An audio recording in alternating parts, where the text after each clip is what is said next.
Depuis la route, les automobilistes ne verront sans doute rien.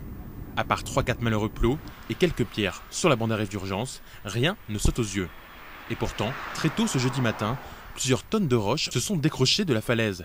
Mais à part un gros nuage de fumée au moment de la chute, rien n'a perturbé les automobilistes. Filets, fosses et murs de gabion ont rempli leur mission. Oui, nous avons la satisfaction, encore une fois, que tout le dispositif qu'a mis en place dans l'opération de sécurisation, les 90 millions qui ont été investis sur la falaise ces dernières années, les filets en falaise, une fosse et puis un mur en gabion de 4 mètres, a parfaitement fonctionné parce que les 300 mètres cubes qui ont atterri en bas, ça fait environ entre 700 et 800 tonnes, ont été complètement contenus dans le dispositif sans qu'il n'y ait aucune pierre qui atterrit sur la route et qu'il n'y ait aucune gêne à la circulation.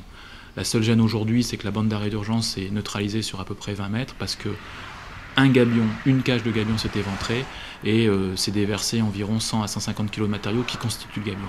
Mais tout l'événement provenant de la falaise est bien resté soit sur le pas incliné, soit en pied de falaise dans la fosse à gabion, donc ça a parfaitement fonctionné. En tout, 800 mètres cubes de roches sont tombés, soit un pan de falaise de 400 mètres carrés.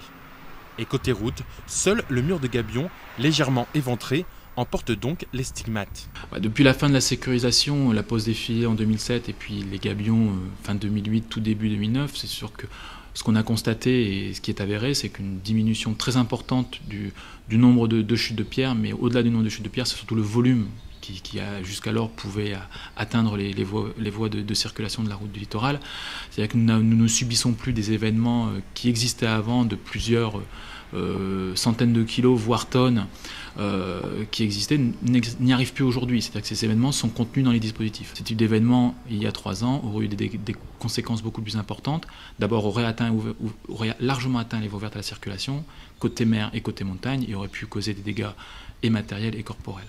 Et alors les seuls dégâts, ce sont les dégâts sur les ouvrages qu'il nous faut maintenant reconstruire. Pour remettre en place le dispositif de sécurité à cet endroit, filets, fosses et gabions, il faudra sans doute un gros mois de travaux. Mais ceci ne devrait aucunement perturber la circulation.